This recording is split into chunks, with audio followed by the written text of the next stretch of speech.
capítulo 12,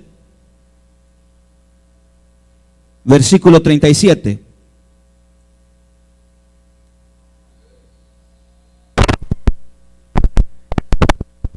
Evangelio de Juan, ¿les dije? ¿Sí? Evangelio de Juan, capítulo 12, versículo 37.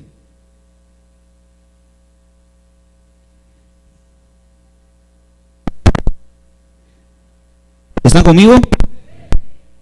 A pesar de haber visto, haber hecho Jesús todas estas señales en presencia de ellos, todavía no creían en él. Así se cumplió lo dicho por el profeta Isaías. Señor, ¿quién ha creído a nuestro mensaje? ¿Y quién se le ha revelado el poder del Señor?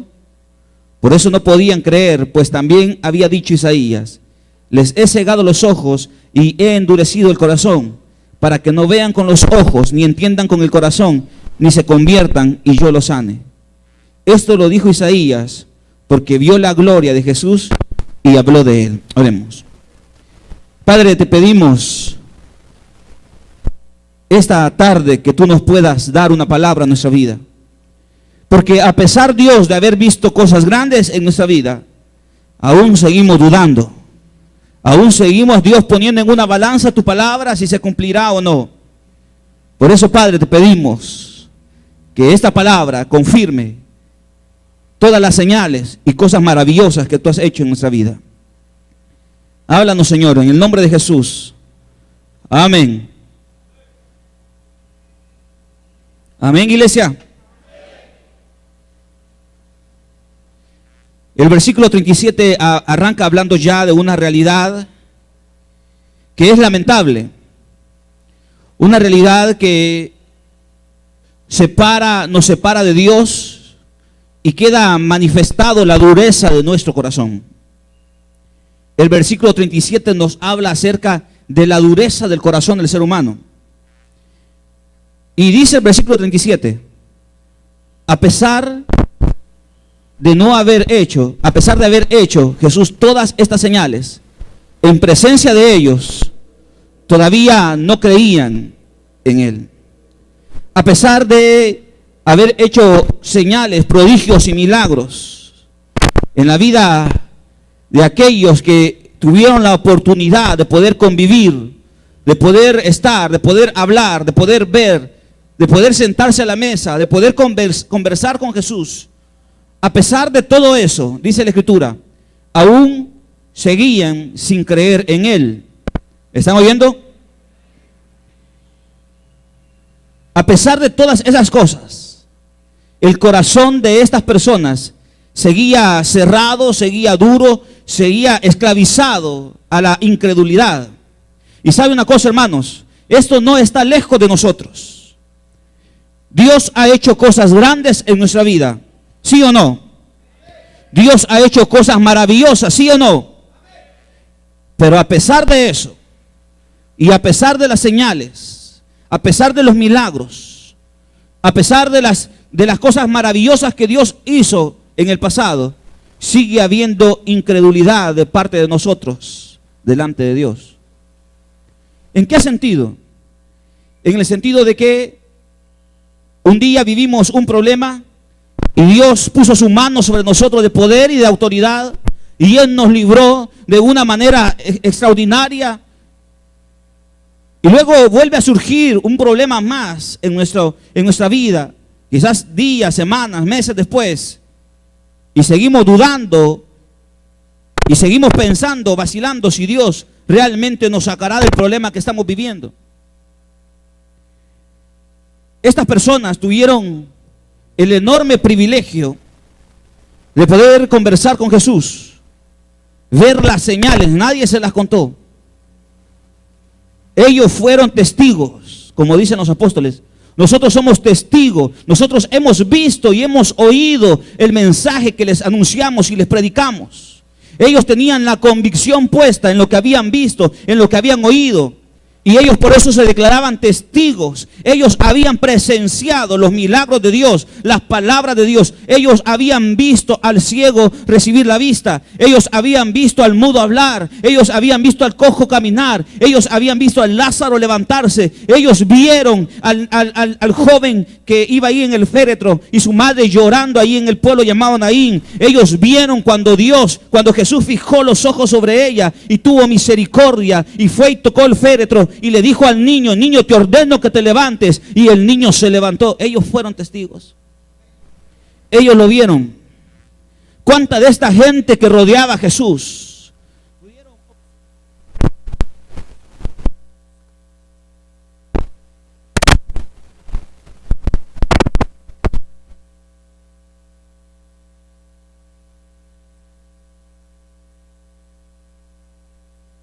de origen divino? Nadie podrá detenerla, porque Dios mismo pelea por ellos.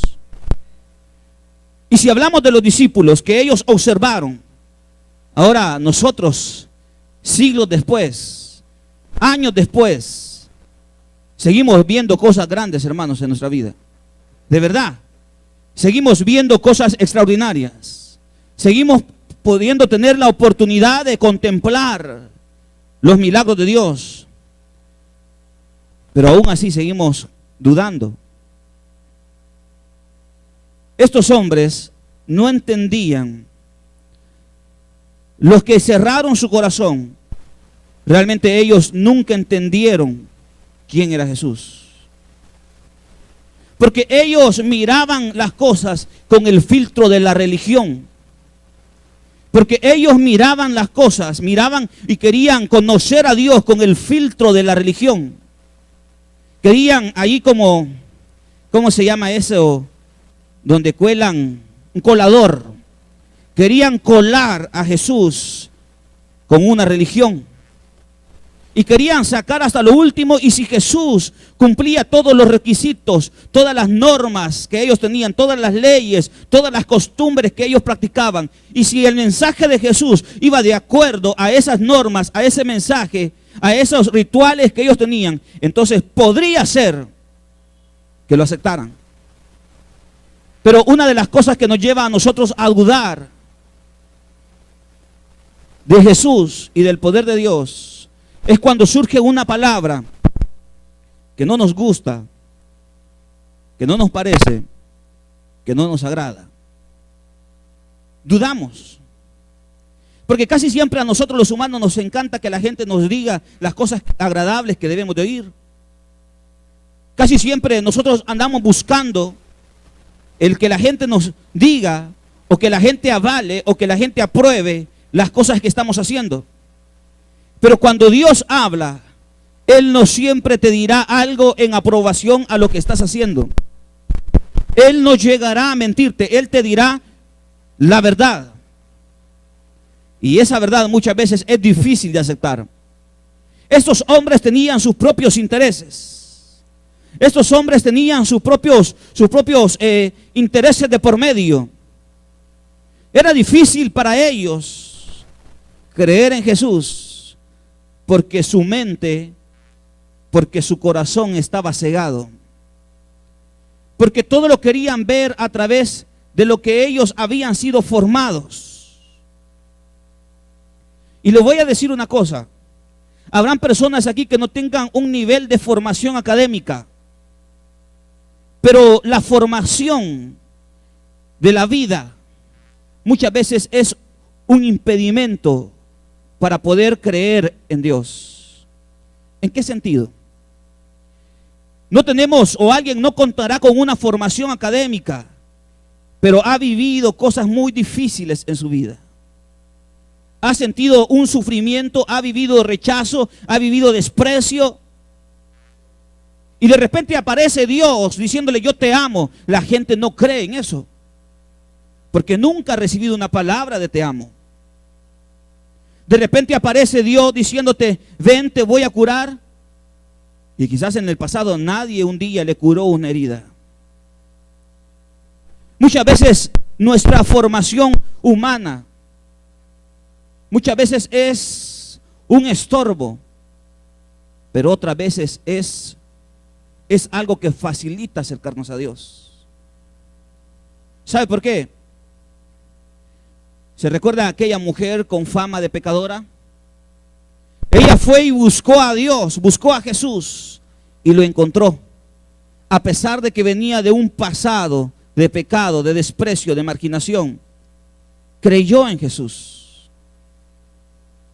Pero en la vida uno se da cuenta, personas que Dios ha hecho cosas grandes en su vida y esas cosas grandes se las atribuyen a otros medios. Creen que el trabajo que tienen es producto de ese contacto o esa amistad. Iglesia, podemos estar incluso aquí y estar viendo cosas grandes en nuestra vida, en nuestro trabajo, en su salud, pero puede todavía usted estar vacilando si creer o no creer. Nos vemos beneficiados, pero no creemos. Mire lo que hizo Tomás, capítulo siempre de Juan, capítulo 20.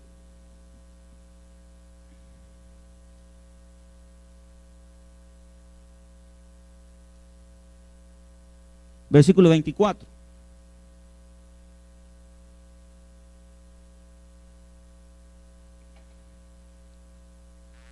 Tomás, el apodado el gemelo, y que era uno de los 12, ojo con eso, no era un lejano, era uno de los que estuvieron en la mesa con Jesús, de los que oyeron a Jesús. No estaba con los discípulos cuando Jesús llegó, así que los otros discípulos le dijeron: hemos visto al Señor. ¿Y qué hizo él? ¿Y qué dijo? Mientras no vea yo la marca de los clavos en sus manos y meta mi dedo en las marcas y mi mano en el costado, ¿qué? No lo voy a creer. Cuando Dios nos da una palabra, esa palabra en un principio no se cumple. Cuando Dios nos da una palabra, Él no nos da una palabra de esta manera. Él no nos dice, Él trae ya, ¿cómo decirles?, el contrato de trabajo. Y te dice a ti, este trabajo es tuyo y aquí está el contrato. No lo hace de esa manera. Él te dice, te voy a dar el trabajo. No te dice, aquí está el trabajo. Aquí está el acta, fírmala, el contrato, fírmala. Dios no trabaja de esa manera. Dios, cuando Él nos quiere bendecir, Él nos da una palabra. Y esa palabra es: yo haré esto en tu vida. Esa palabra un día se va a cumplir en usted. Pero muchas veces nosotros somos como Tomás y decimos: aunque yo no pueda ver, hasta que yo lo vea, entonces voy a creer. Hasta que yo vea y me sienta ya sano de esa enfermedad, entonces voy a creer en lo que usted me está diciendo, hermano. Hey, usted que predica, hasta que yo pueda verme sano de esta enfermedad, hasta entonces yo voy a creer. Hermano, hasta que yo ya tenga y esté firmando ese contrato de trabajo, entonces yo voy a creer. Hermano, hasta que yo tenga mi casa y ya tenga los papeles de mi casa, entonces voy a creer. Eso buscaban los fariseos. ¿Qué diferencia había entre Tomás y los fariseos en el tiempo de Jesús? Ninguno. Ellos pedían señales para creer. Tomás estaba pidiendo una señal para creer. Y sabe una cosa, hermanos, Dios en su misericordia, Él nos da señales visibles del poder de Él sobre nuestra vida. Él nos da señales. Muchas veces nosotros necesitamos ver para creer. Y aunque esto no esté en el plan original de Dios, porque Él quisiera esto, mire. Jesús apareció y le dijo en el versículo 27 siempre de este capítulo. Le dijo a Tomás: pon tu dedo aquí, mira mis manos, acerca tu mano y métela en mi costado. Y no seas incrédulo, sino hombre de fe. Señor mío y Dios mío, exclamó Tomás. Y Jesús le dijo: porque has visto, has creído. Y esto es lo que Dios quiere. Dichosos los que no han visto y sin embargo creen. Dichosos los que no han visto, mas sin embargo creen. Dichoso tú que un día recibiste una palabra y seguirás recibiendo una palabra y la crees. Y si la crees, vas a ver lo que la palabra te dijo que haría en tu vida. Y esos, de ese tipo, son dichosos. La gente se puede acercar y decirte, pero estás loco, eso no va a pasar en tu vida. Pero estás loca, eso no va a suceder en tu vida. Mas sin embargo usted, manténgase tomado de la palabra. Crea esa palabra y esa palabra se va a cumplir. Y ustedes, cuando crean la palabra y se cumpla la palabra en ustedes y crean en la palabra antes que la palabra se haga realidad en usted, ¿sabe qué dice Jesús? Dichosos. Tú que creíste sin ver, simple y sencillamente creíste en el mensaje.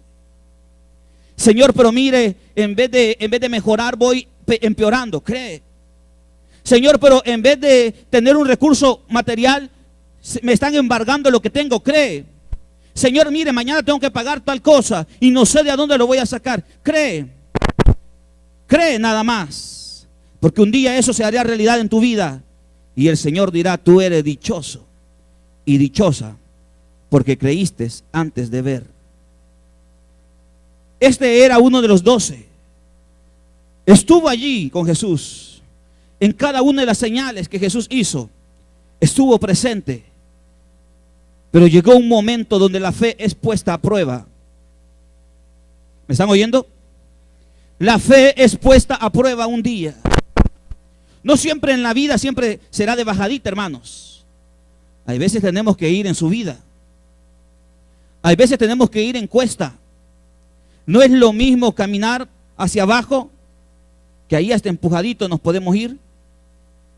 Hay un carro que se queda en una bajada, andan buscando una bajadita para empujarlo. Solo medio un empujoncito se le da y ya va el carro. Y aquí hay carros que seguidos se quedan. Y ahí se van empujaditos. Pero si nos toca en la calle quedarnos y hay una gran cuesta, es más difícil empujarlo. Es fácil creer cuando vamos en bajadita.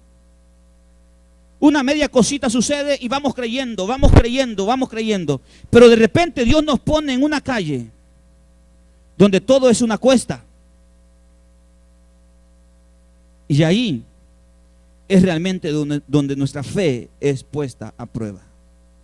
Para ver lo que hay en nuestro corazón. Es bonito decirle a Dios, Señor, yo creo cuando tenemos recursos y dinero en el bolsillo. Pero si no tiene, ¿seguirá diciendo lo mismo? ¿O comenzó a dudar? ¿Será que nos comportaremos como Tomás y le diremos, Señor, hasta que yo meta el dedo en tu costado, mi mano en el costado, entonces voy a creer? Solo hay una palabra para eso: incrédulo. Deja de vivir por lo que ves y vive por la fe. Volvamos al pasaje original, en Juan capítulo 12.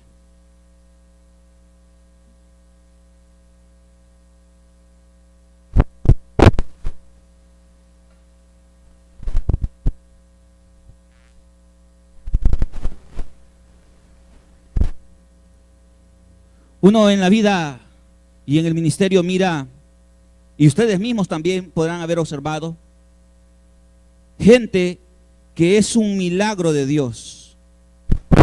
Gente cuya vida es un milagro de Dios. Gente que un día estuvo a punto de morir pero está vivo. Gente que un día vivió una enfermedad pero está vivo. Gente que un día pudo haber muerto en manos de otro pero está vivo. Y es lamentable cómo después de haber visto la gloria de Dios, la gente le da la espalda a Dios.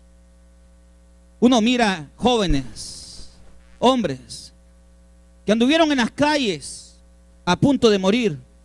Y el poder y la mano poderosa de Dios los sostuvo y los sacó de ese lugar. Y ahora ellos ni siquiera ya sirven a Dios, ni siquiera buscan a Dios. ¿Por qué tenemos la tendencia después de ver la gloria de Dios a dudar y a vacilar? Y yo creo, hermanos, es que la verdad que nuestro corazón nunca estuvo en esas cosas. La verdad que yo creo que cuando nuestro corazón nunca está en las manos de Dios y en su obra, Dios podrá bajar tesoros del cielo y ponerlos ahí, y nuestro corazón jamás lo va a lograr entender ni valorar. Porque nuestra vida no está en las cosas de Dios. Cuando nuestra vida no está en las cosas de Dios, a Dios lo ocupamos como una tarjeta de crédito. Yo voy al cajero y saco lo que necesito sin ninguna preocupación. Pero cuando mi vida depende de Dios y descansa en la obra de Dios, podemos vivir abundancia o limitaciones, pero nuestra vida estará allí. Y las cosas que Dios ha hecho jamás, hermanos, permitirán que nos alejemos de Él. Porque siempre en la vida hay momentos en los cuales sentimos que tambaleamos. Pero cuando traemos a la memoria todo lo que Dios ha hecho por nosotros, decimos, hey, si no fuera por Dios, yo no estaría en este lugar. Pero una persona que después de estar viendo las cosas grandes de Dios, alguien puede un día ver el cielo abrirse y seguir dudando, porque su corazón y su mente no están ocupadas en las cosas de Dios. Más utilizamos el pensamiento y el corazón humano para valorar. Le damos escala de valores y ponemos en una balanza mi vida y las cosas de Dios, mis deseos y los deseos de Dios, mi vida y la obra de Dios. Es lamentable ver cómo, luego de haber presenciado esa presencia y esa gloria de Dios, le demos la espalda al Señor. Versículo 42.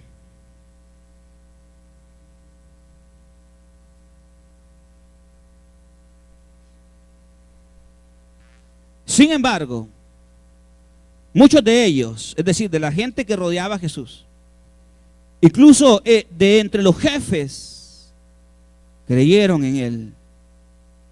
Pero no lo confesaban porque temían que los fariseos los expulsaran de la sinagoga.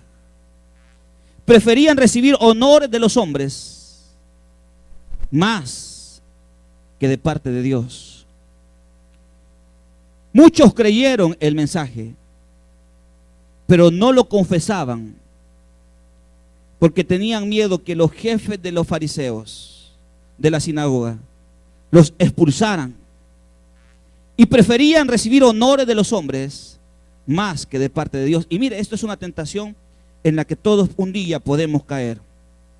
Estuvo allí desde el inicio, en el Génesis. ¿Qué le dijo la serpiente a la mujer? Si comes de este fruto, llegarás a ser como Dios. Honor, gloria. ¿Qué fue lo que le dijo Satanás a Jesús cuando estaba en el desierto en ayuno? Si me adoras, lo llevó a un lugar alto y le mostró todos los reinos de la tierra. Y le dijo, si me adoras, si me sirves a mí, yo te daré la gloria de esos reinos, los honores de esos reinos.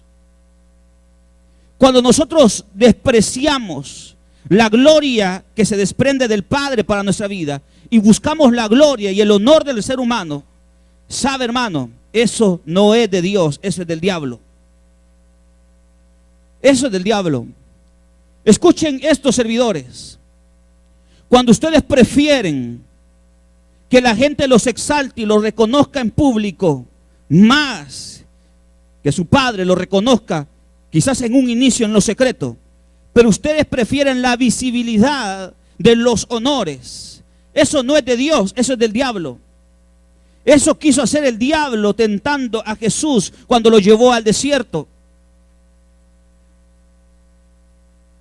Mire, acompáñeme, Evangelio de Lucas, capítulo 4, si no me equivoco.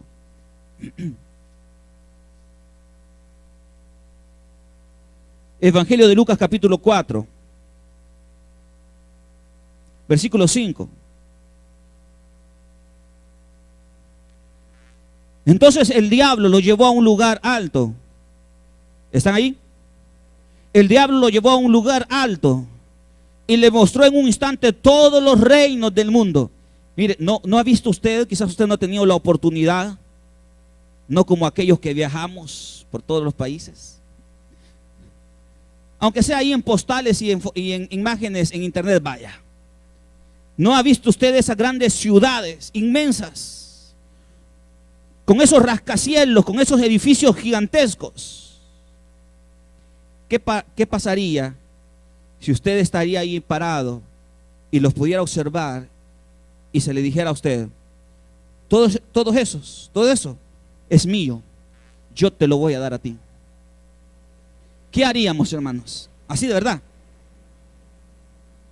Nos deslumbráramos, sentiríamos que está sonando, miráramos pasar un montón de dólares, el signo de dólar así delante de nosotros, hasta mareados estaríamos.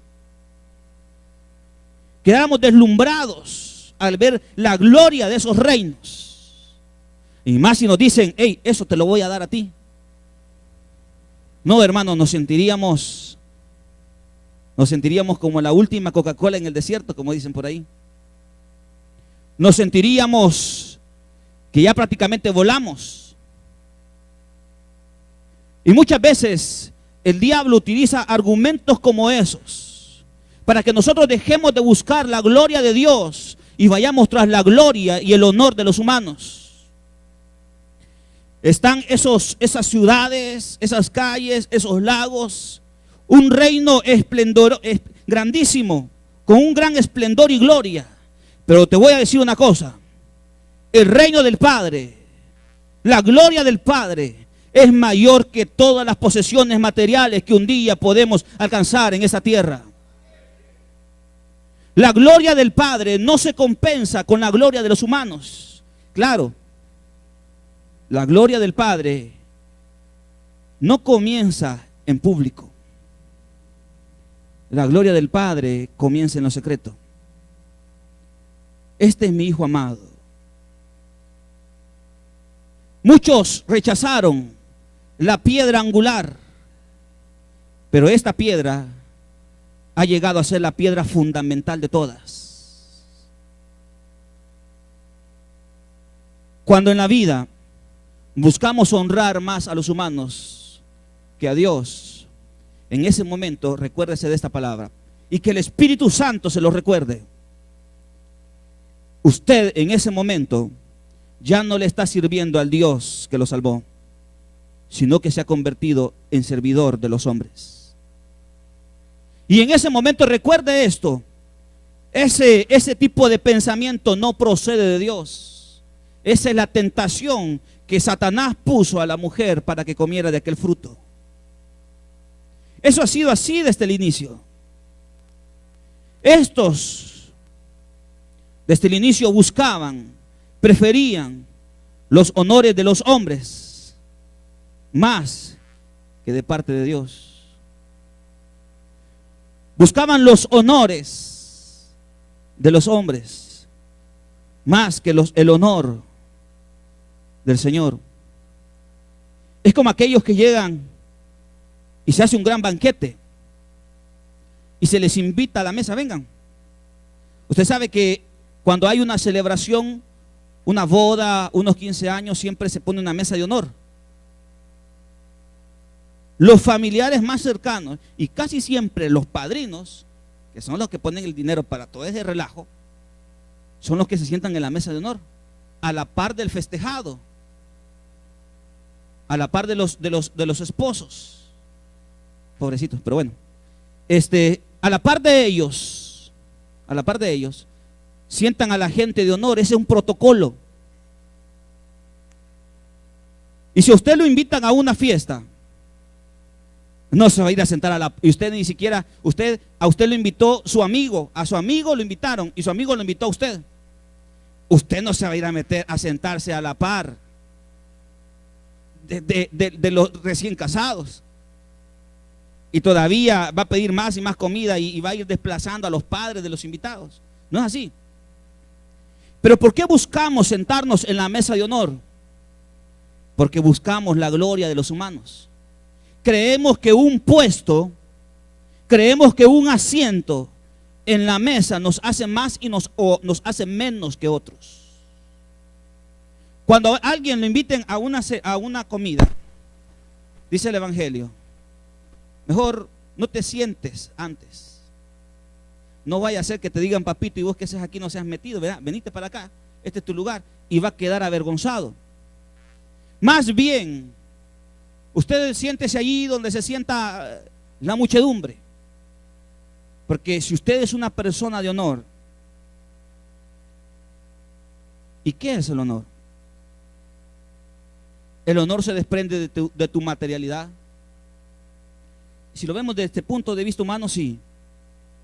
Pero si lo vemos desde el punto de vista de Dios, tu dinero no impresiona a Dios. Tu vestimenta no impresiona a Dios. Por ahí en un lugar de prestigio no te dejan entrar en chores. En un restaurante de lujo no te dejan entrar en chores. Pero Dios te acepta como eres. Andes pantalón o andes chores. Siéntate allí. Porque si de verdad eres una persona que goza del honor, te van a decir, hey, ¿usted qué hace aquí? Ese no es su lugar, venga, siéntese aquí. Y allí usted estará recibiendo honores sin que usted lo busque. Estos buscaban los honores, buscaban ser reconocidos, no buscaban el rechazo, no buscaban el ser rechazados. Acompáñame, Evangelio de Mateo, capítulo 10.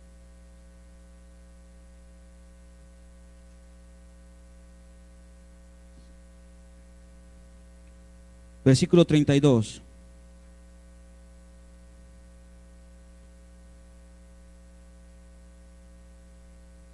Mateo capítulo 10, versículo 32. A cualquiera que me reconozca delante de los demás, yo también lo reconoceré delante de mi Padre que está en el cielo. Pero cualquiera que me desconozca delante de los demás, yo también lo desconoceré delante de mi Padre que está en el cielo. ¿Quién está en el cielo? El Padre. Usted puede ser reconocido o puede ser no reconocido delante del mero mero. ¿Pero por qué? ¿Por qué según la Biblia? Porque si usted reconoce a Dios, a Jesús, o desconoce, eso tendrá su paga y su resultado. ¿Sí? ¿Qué pasa con algunas personas que le da vergüenza decir que es cristiano? ¿Qué pasa cuando los jóvenes van a la universidad y van con sus manos libres, oyendo, llegamos a la disco, y de repente le dice, hey, yo aquel día te vi entrar a una iglesia a la 29, no era yo, no era yo. Así como Pedro, no era yo, no era yo. Era mi gemelo. Siempre dicen que hay 7 personas que se parecen a uno. No era yo.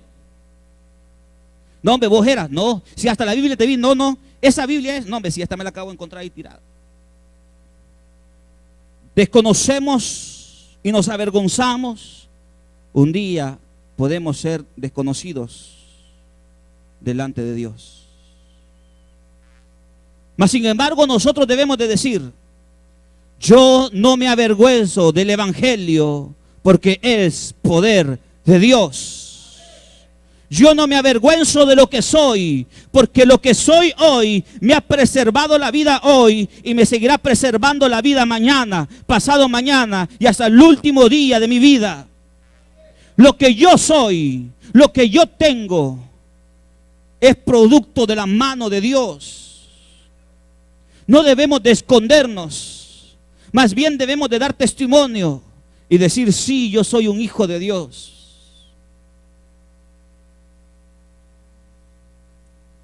Estos buscaban quedar bien con los humanos y no con Dios, porque preferían los honores. Y miren, sin embargo, muchos de ellos, incluso entre los jefes, creyeron en él. Y si hay algo, no sé si a usted le ha pasado, que hay veces usted cree algo, pero usted siente que las cosas que le rodean no piensan y no son como usted piensa y como usted cree. ¿Nunca ha sentido usted un conflicto ahí? No sé si me estoy dando a entender. ¿Sí o no? Pase, dígame. No sé si a usted le ha pasado que de repente usted está en un entorno donde ellos hacen una cosa, pero usted cree que se debe de hacer otra. Y al final usted termina haciéndolo de esa manera por la presión del grupo. Yo me recuerdo que un día, recién bajado de Renuevo, allí en una casa que está por ahí, vivía un amigo. Y eran los amigos de la juventud, de los que siempre nos sentábamos a tomar, a fregar, etcétera, etcétera. Y un día pasó una hermana de aquí a la iglesia, y yo ya venía a la iglesia y había ido a Renuevo. Y ellos hablaron algo feo de la persona que iba ahí. Y se pusieron a reír, y yo me sentí incómodo por dentro. Sentí que el espíritu que estaba dentro de mí me decía: vos no perteneces a esto, vos no lo hagas. Y en ese momento tomé la decisión de separarme de mis amigos. Y en la vida hay momentos así, iglesia. Hay momentos donde usted cede por la presión. Pero cuando eso sucede, hemos de ir delante del Espíritu y decirle: Señor, dame la fortaleza, no para hacer lo que la gente dice, sino que para hacer lo que tú me dices. Porque Dios también ha puesto Espíritu Santo dentro de usted. Y el Espíritu siempre habla a nuestro interior. Y nos incomoda cuando las cosas no están bien. Cuando hay una pasividad, cuando hay un problema, cuando hay una relajación, cuando hay un acomodamiento, cuando hacemos algo, cuando hacemos algo que no es del agrado de Dios, el Espíritu siempre está ahí, diciéndonos.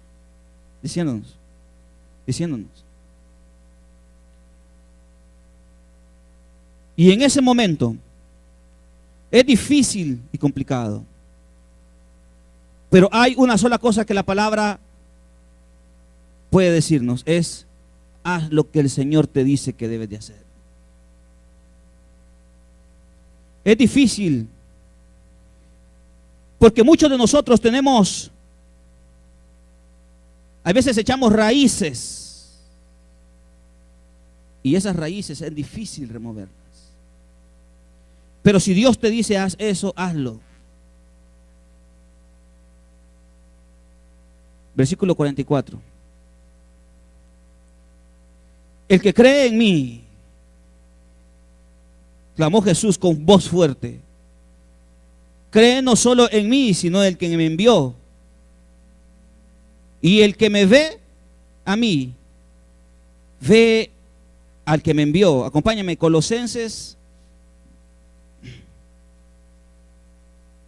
capítulo 1.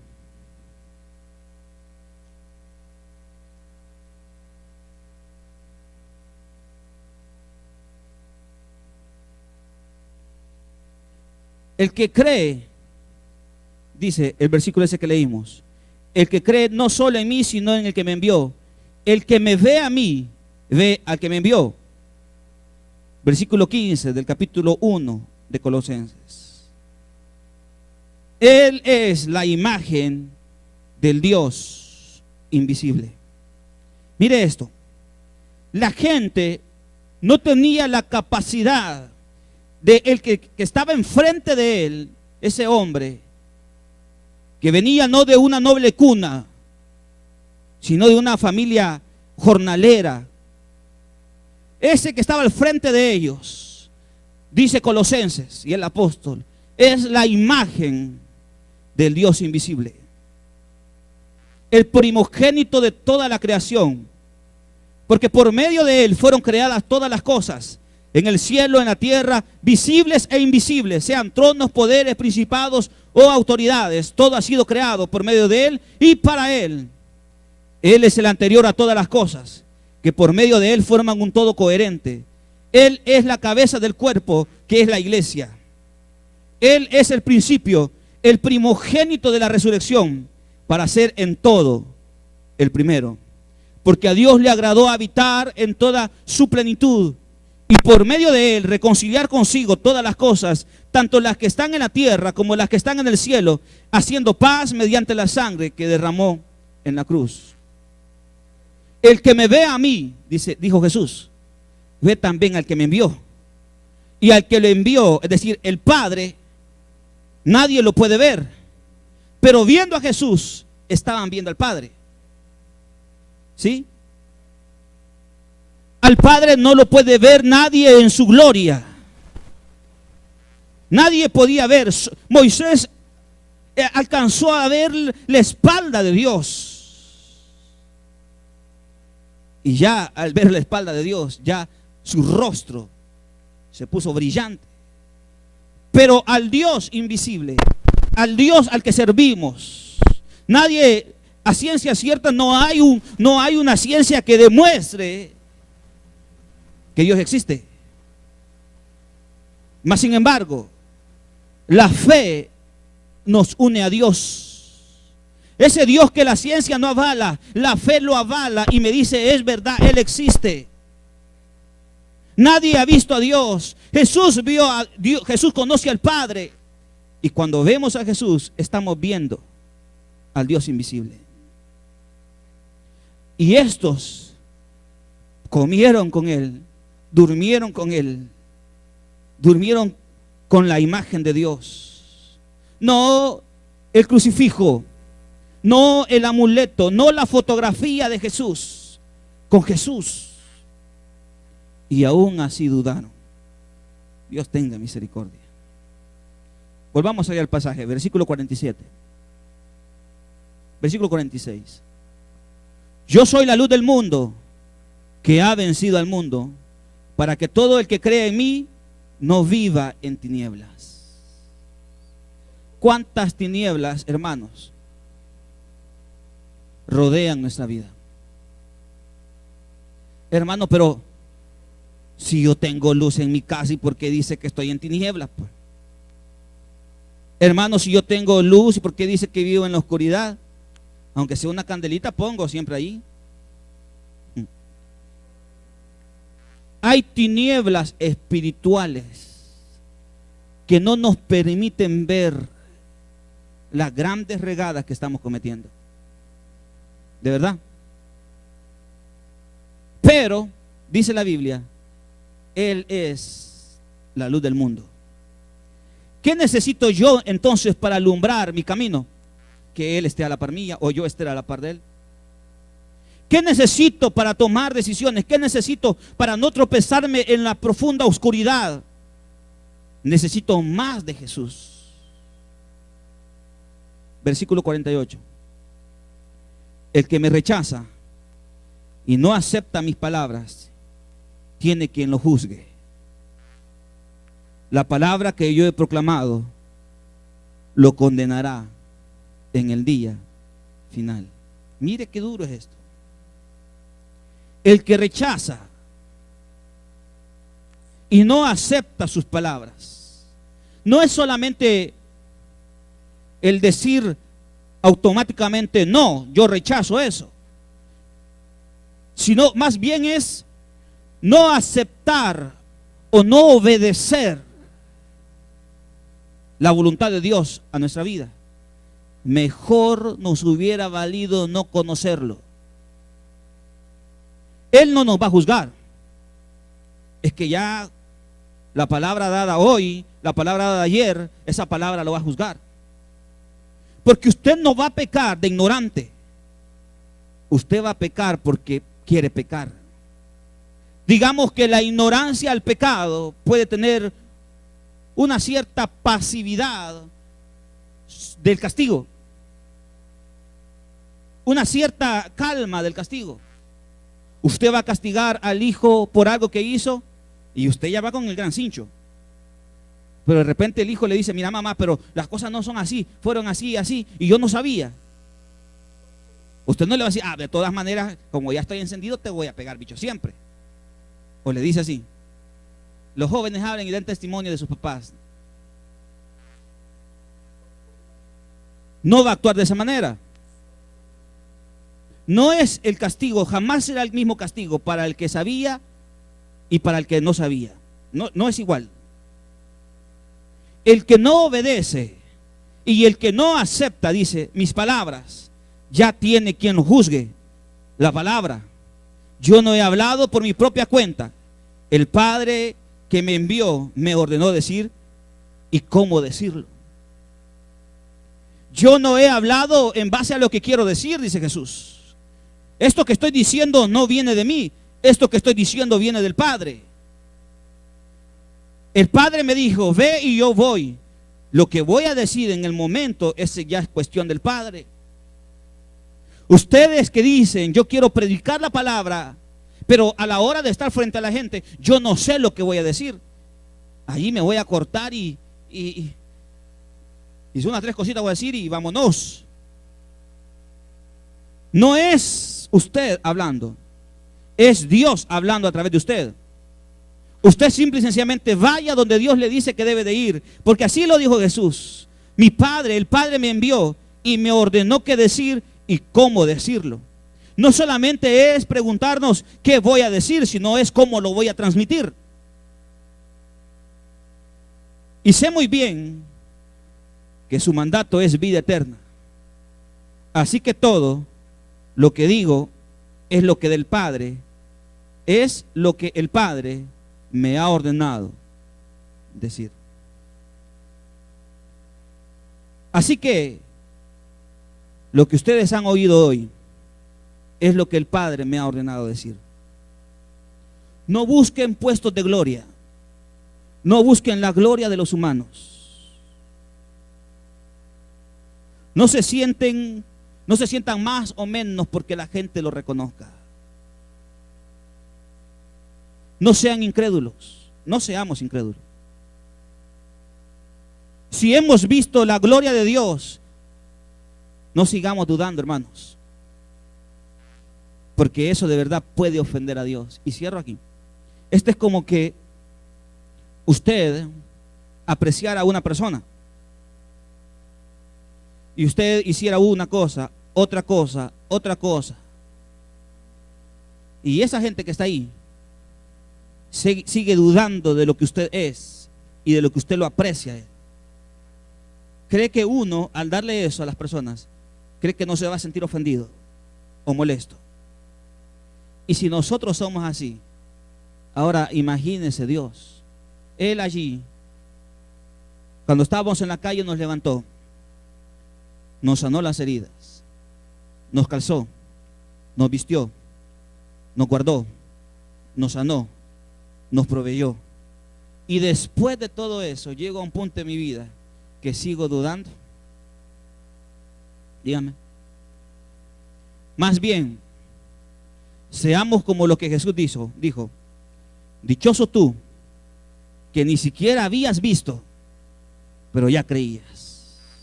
El que tenga oídos que oiga lo que la palabra decía. Póngase de pie.